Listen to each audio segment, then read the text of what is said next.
Bonjour. Lorsque l'on devient chrétien, une vie et un monde nouveau s'ouvrent pour nous, avec aussi des questions, elles aussi donc nouvelles. Par exemple, certains nous disent qu'ils entendent la voix de Dieu, ou que Dieu leur dit de faire quelque chose. Mais comment peut-on savoir ce que Dieu veut que nous fassions? Est-ce par la prière, la lecture de la Bible?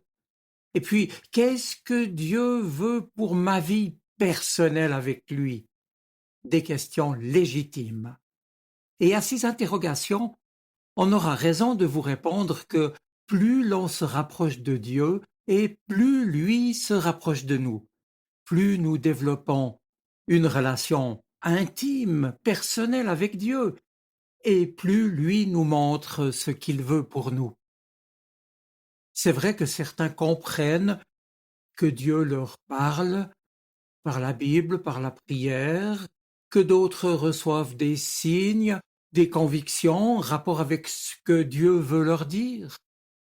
Eh bien, moi, j'ai expérimenté que si, avec humilité et le cœur pur, je cherche la présence du Seigneur, lui se laisse trouver. Et vous le trouverez vous aussi. Séraphin de Sarov, qui était un chrétien russe remarquable, l'a dit avec ces mots à lui.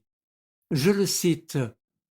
Le but de la vie chrétienne, c'est l'acquisition du Saint-Esprit.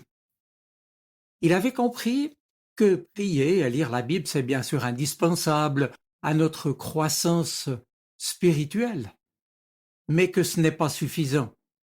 Il faut s'engager dans un chemin, aller à la recherche de l'Esprit Saint. Cherchez et vous trouverez, nous dit l'Évangile.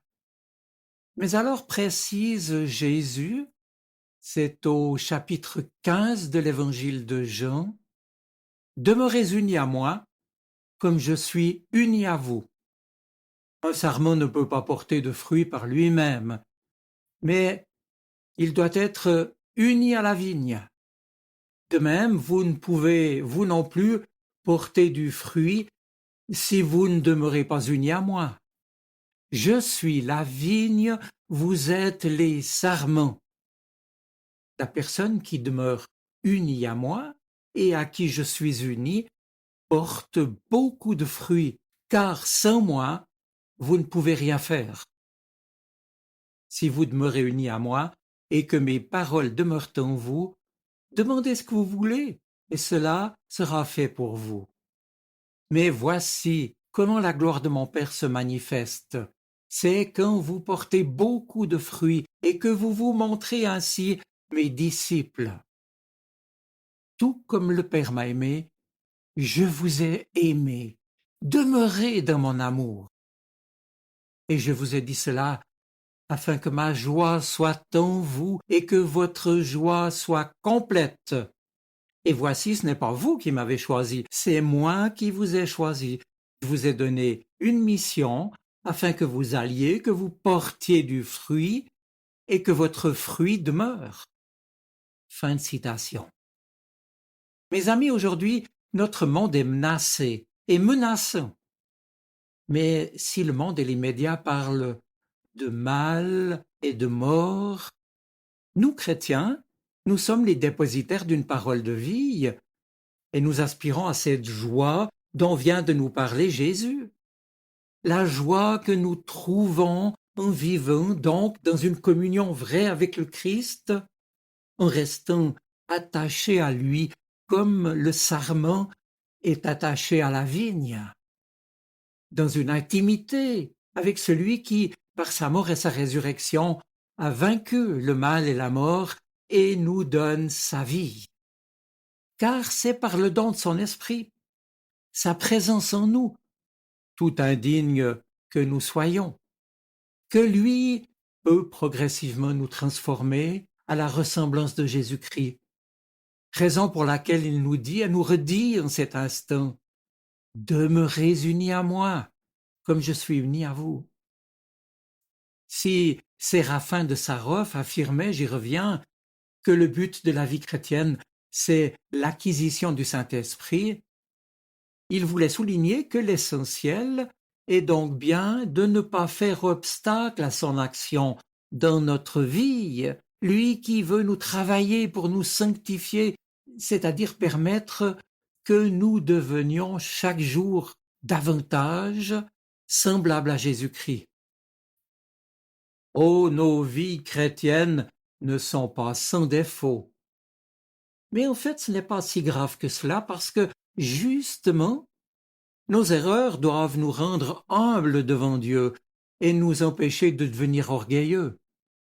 Oui, moi-même, je suis un chrétien médiocre, un pasteur médiocre.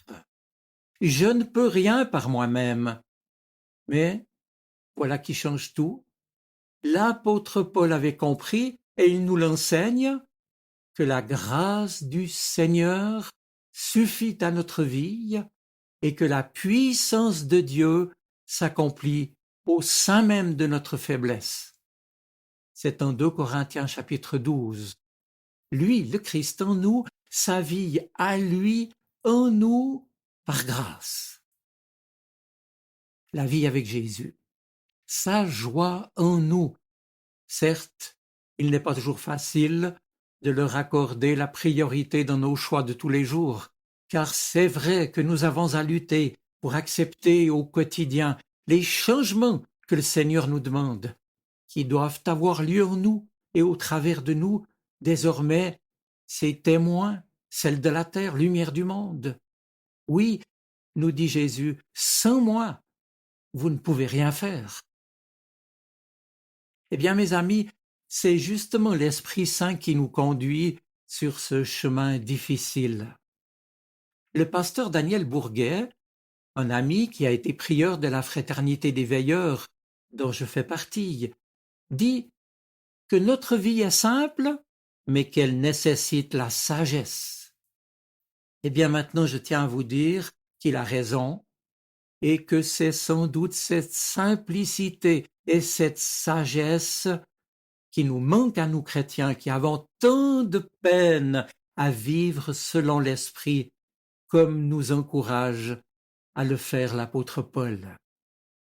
Je vais donc évoquer cette simplicité de la vie chrétienne, tout en insistant, en même temps, sur la nécessité de la sagesse pour la préserver.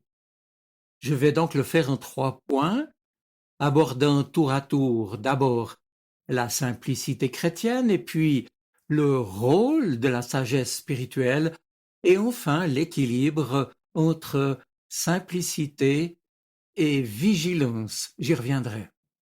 Alors d'abord, la simplicité chrétienne. Il est vrai que l'affirmation selon laquelle la vie chrétienne est simple, cette affirmation peut nous sembler surprenante à première vue, et cela justement dans un monde où la vie spirituelle est souvent perçue comme un combat difficile contre les passions et les tentations que nous devons affronter. Et pourtant, cette simplicité découle d'une relation directe et humble avec Dieu.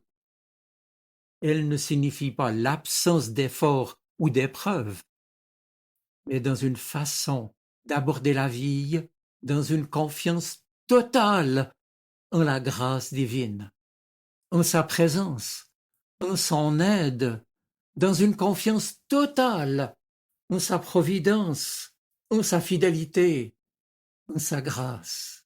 Oui, ce qu'il nous faut comprendre dans cette perspective, c'est que la simplicité est avant tout une attitude du cœur. Elle ne consiste pas à trouver des solutions compliquées aux difficultés de la vie chrétienne, mais à nous abandonner avec une pleine confiance à la volonté du Seigneur présent et agissant en nous. Puisqu'on parle des pères de l'Église, savez-vous que ceux qui avaient été jusqu'au bout pour le Christ, qui avaient, comme disait Paul, accompli leur course jusqu'au terme, Eh bien, ceux-là, du temps des pères de l'Église, on les appelait les athlètes de la foi. Je ne sais pas si l'un ou l'autre parmi nous est un athlète de la foi, mais une chose est certaine, c'est que la foi n'est pas une promenade sans difficulté. Elle me fait plutôt penser, la vie chrétienne, à ce qu'on appelle chez nous dans les Alpes une via ferrata, c'est-à-dire un itinéraire destiné à ceux qui sont connaisseurs de la montagne, habitués à pratiquer des itinéraires sportifs aménagés contre une paroi rocheuse, équipés d'éléments métalliques comme des câbles, des échelles et autres aides pour faciliter leur progression et assurer la sécurité des pratiquants. Notre vie chrétienne n'est pas une simple promenade, c'est un combat, c'est une via ferrata. Dans ces via ferrata, il y a toujours un câble qu'on appelle ligne de vie auquel il faut s'accrocher pour traverser tous les passages difficiles. Eh bien, il en va de même avec ce sans moi, vous ne pouvez rien faire. Demeurez unis, attachés à moi, comme moi je demeure attaché à vous. Alors, faisant écho à l'exhortation de Paul qui se trouve en 1 Thessaloniciens 5, Paul qui nous dit « Priez sans cesse, priez sans cesse ». Les pères de l'Église, ces chrétiens qui vivaient après les apôtres, ont montré l'importance de la prière incessante pour préserver cette simplicité. Pourquoi l'ont-ils fait? Parce qu'ils avaient compris et surtout intégré dans leur existence quotidienne que la prière permet de garder le cœur pur en évitant de se laisser troubler par des pensées excessives ou des doutes paralysants. Prier sans cesse. Oui, même dans les moments les plus sombres, le chrétien peut ainsi, par sa prière, rester attaché à Dieu sans se laisser emporter ni par le désespoir ni par le découragement. C'est donc pour un chrétien consentir à ce que la simplicité de la vie chrétienne consiste à reconnaître que tout vient de Dieu et que notre seul rôle est de tendre les mains humblement et de nous abandonner à lui. C'est dire aussi que la simplicité est un chemin d'humilité précisément qui implique une acceptation de notre condition humaine, faible, fragile, vulnérable, alors même que lui, le Seigneur, nous appelle concrètement à être les témoins de sa lumière et de son amour.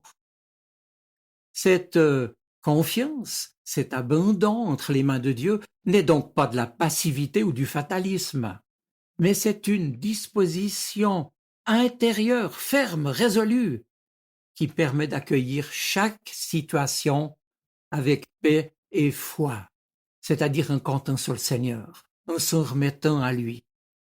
Et maintenant, j'en viens donc à notre deuxième point qui évoque le rôle de la sagesse spirituelle. Oui, parce que si la simplicité est essentielle à la vie chrétienne, elle ne peut être vécue sans la sagesse d'une vigilance constante. Et cette simplicité n'est donc pas synonyme de naïveté. Elle nécessite une sagesse qui permet de discerner les pièges du malin et d'éviter les complications inutiles que le monde ou notre propre esprit peuvent nous imposer. Nous pouvons apprendre à distinguer entre une simplicité vraie, authentique, et une simplification trompeuse, facile, qui nous mène à nous illusionner sur nous-mêmes et sur la réalité. Mes amis, cette sagesse est un don de Dieu, un fruit de l'action de l'Esprit de Dieu en nous, pourvu que nous le laissions agir en nous. Et cette sagesse spirituelle est ce qui nous permet précisément de voir au-delà des apparences, d'entendre la voix de Dieu dans le silence et de reconnaître les chemins qu'il trace pour nous. Dans la tradition des pères de l'Église déjà mentionnée, cette sagesse est associée au discernement de nos pensées. Et les pères du désert, en particulier au IVe siècle, déjà enseignaient que l'esprit humain est en effet constamment assailli par des pensées qui viennent de différentes sources. Il y a d'abord celles qui viennent de Dieu, des pensées de paix, d'amour, de prière. Mais il y a aussi nos propres pensées humaines et instinctives. Et puis enfin, hélas, celles qui viennent suggérées par le diable, des pensées de découragement, de colère, d'orgueil, de convoitise, et j'en passe. La sagesse consiste dès lors, pour chacun de nous, à trier entre ces pensées et à rejeter celles qui pourraient nous éloigner de Dieu. Par exemple, la simplicité peut être pervertie par une fausse idée de facilité, tant et parfois que nous sommes de croire que la vie chrétienne ne demande aucun effort, qu'il suffit de suivre son cœur sans réflexion.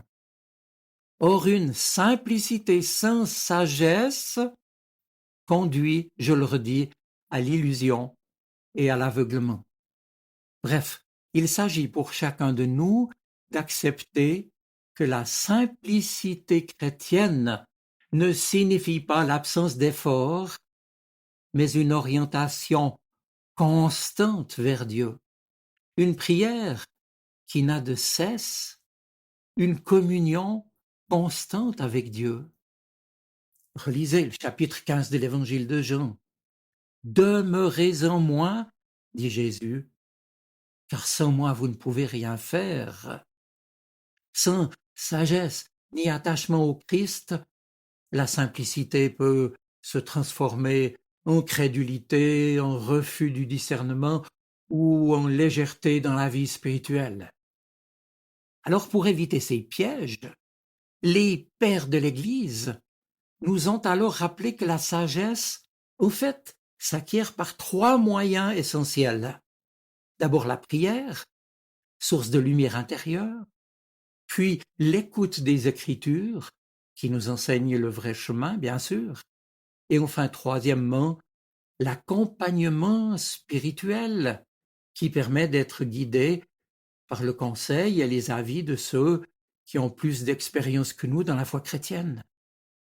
Alors maintenant, j'en viens à notre troisième point, à savoir l'équilibre entre la simplicité et la vigilance. Pourquoi?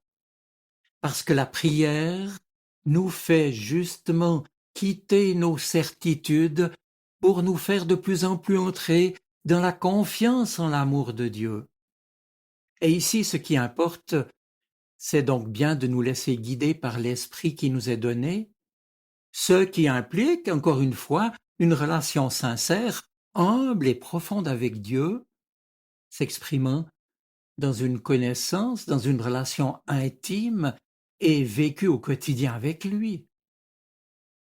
Mes amis, ce mystère ne se démontre pas, mais se vit au travers d'une compréhension avec le cœur et pas avec notre seule intelligence. Une relation vécue dans la simplicité et avec sagesse. Comprenons alors que ce n'est pas un état acquis une fois pour toutes. C'est bien plutôt un équilibre délicat à maintenir jour après jour entre une confiance absolue en Dieu et une vigilance constante contre les pièges du tentateur. Bref, la simplicité est un chemin étroit sur lequel nous avançons, parfois avec assurance, parfois avec hésitation, mais toujours avec l'aide de Dieu, en restant attachés au Christ, en demeurant en lui, comme lui nous y appelle. Les aînés dans la foi le savent, la tentation de renoncer peut nous venir sous 2 formes opposées. D'abord celle de complications excessives ou au contraire celle du relâchement spirituel, lorsqu'on confond la simplicité avec une certaine paresse, imaginant, encore une fois, qu'il s'agit de laisser les choses se faire sans effort. Eh bien, contre ces 2 extrêmes, nous avons donc à apprendre à marcher jour après jour avec Dieu dans cet équilibre subtil qui consiste à rester simple, sans chercher à tout compliquer, à être sage, sans tomber dans une fausse simplicité naïve, et enfin et surtout à prier et discerner ce que Dieu nous demande pour agir ensuite en conséquence. C'est dire que la simplicité, dans notre vie chrétienne, n'est pas une facilité, mais une discipline spirituelle constante et exigeante. C'est à ce prix que se vit la vie chrétienne. C'est bien un chemin d'humilité et de confiance sur lequel il s'agit d'avancer avec vigilance, sobriété et attention que les pères de l'Église nomment nepsis d'un mot grec. Voilà, autrement dit, c'est dans cet équilibre abondant entre les mains du Seigneur et vigilance spirituelle que réside le véritable art de vivre en Dieu, ce « demeurez en moi, car sans moi, vous ne pouvez rien faire ».